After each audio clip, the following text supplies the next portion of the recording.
I'm the superpower of the girl child. Nasi ndichataura nekuti ndakaenda kuchikoro kunodzidziswa zvekusona nevabereki vangu. Ndakaenda kuwainzi kuhomecraft. Saka ndiri kuhomecraft ndakadzidziswa kusona hembe dzangu. Zvaibhova ndinguva yacho ndiri mudiki and I didn't like it. Asi kuti ndofunga ndakagara ndiri munhu ari keen kudzidza zvinoitwa nevamwe. So I was keen to learn how I could also do my clothes there. Saka ndakadzidza kuita hembe dzangu, ndikadzidza kubika, ndikadzidza kubheka, ndikadzidza kucrochet, ndikadzidza kusona matablecloth ayaya aitwa cross stitch ayaya. Mamwe acho aitwa short and stitch yainzi madera. Ndakauya nejira iroro kumba kwamai vangu nanhasi richiriko. When I was 14, imagine, she has kept it up to today. So each time if I go home, I do not want a tablecloth richiriko, and it reminds me of that place where I was when I was young. So today I just want to inspire someone anodawo zvekusona kuti inini hangu handichakwanisa kusona zvakanyanya because ndakaita dambudziko remaziso.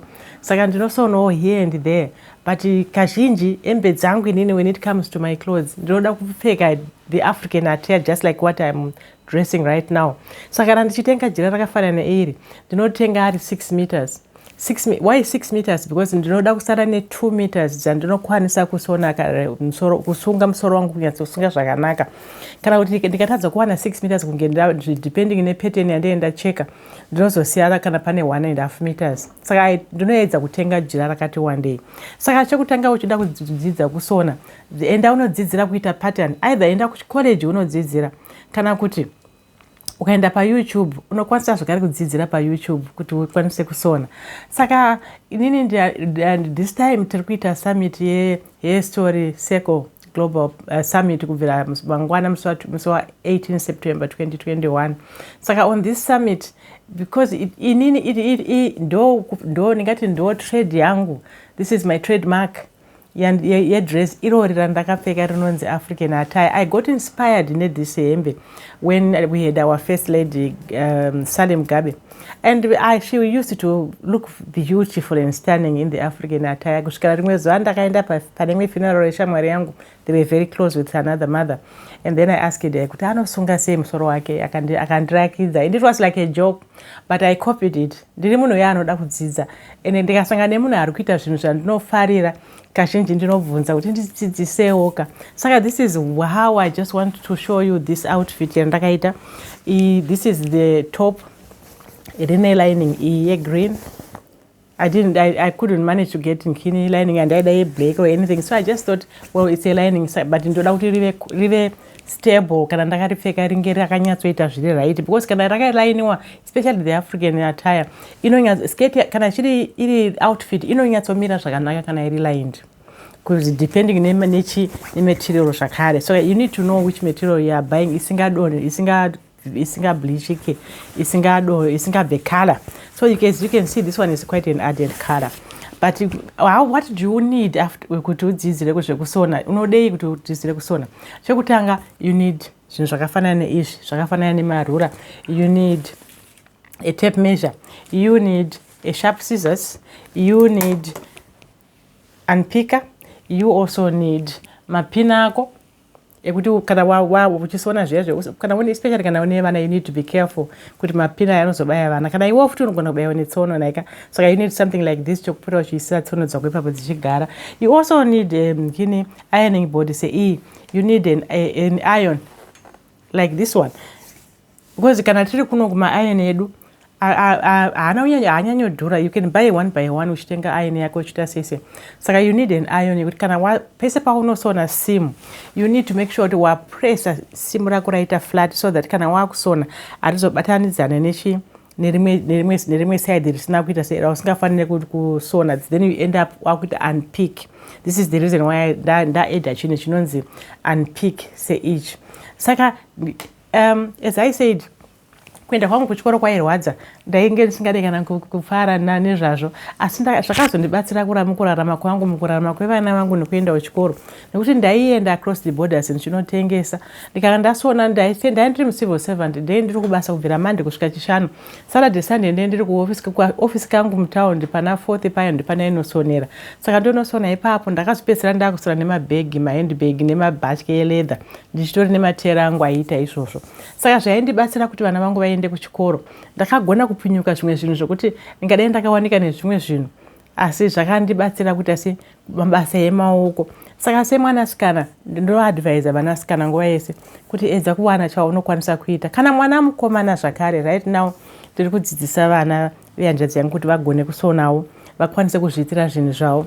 Saka iyi ndiyo hembe yandakacheka sekuiona kwamuri kuita isati yapera. Ine sketi yayona iyo iri mukati. Iyi sketi ine lining, sketi ine lining zvakare, ine slit. Saka kana ndakaipfeka musi wandichaipfeka ndichaburisa mapicture achona kana ndapfeka musi wacho wesummit.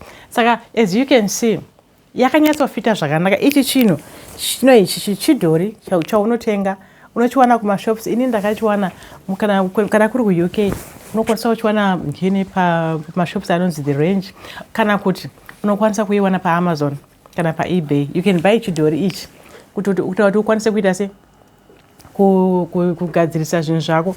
Uye kana ndichisona hembe dzangu ndinoda kutenga jira rakakwana 6 meters. 6 meters dzinondibatsira kuti ndinokwanisa kuita sketi yangu, ndikwanisa kuisa top yachona yakafanana neiyi, kana kuti iyi yakafara hayona because it's this type that I have made. But kana ndichisona zvinenge zvakaenderana nemachira angu ndinokwanisa kusara ne2 meters idzodzo dzekuzosunga musoro, because ndoda kusunga musoro ndonyatsoisa mukini chiruva chiya chonyatsomira kudai so zvinobva zvaita zvakanaka, because ndinoda kurakidza kuti I'm an African lady, I'm a mother, I just want to feel good about it. Hembe dzechirungu ndinodzifarira, asi ndinonzwa kusununguka, ndinonzwa kufara, ndinonzwa kuva comfortable zvakanyanya kana ndakapfeka hembe yangu yeAfrican attire. This material here, this is the African material, the African attire material.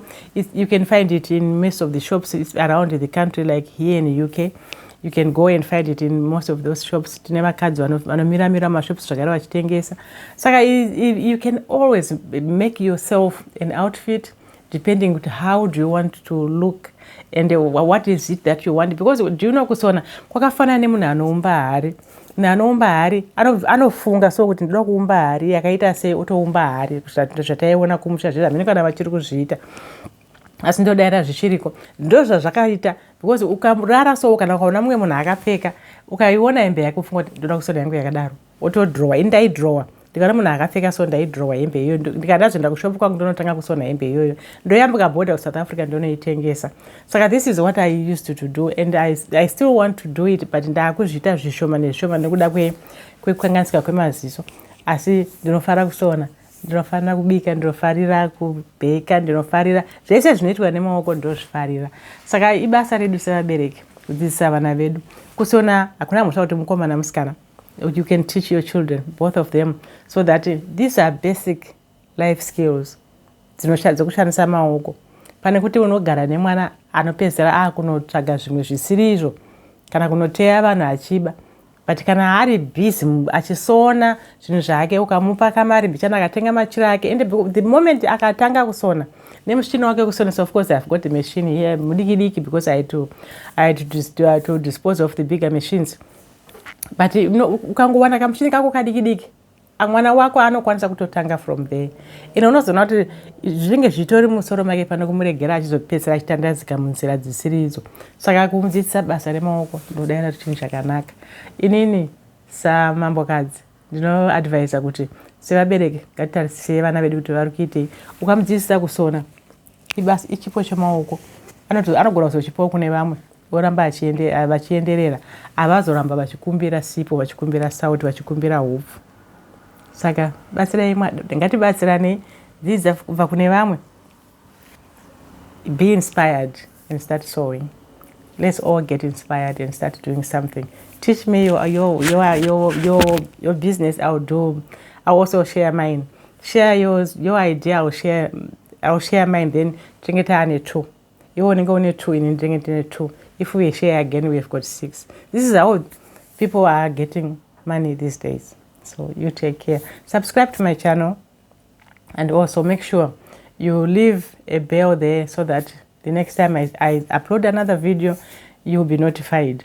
Saka, until next time, cheers.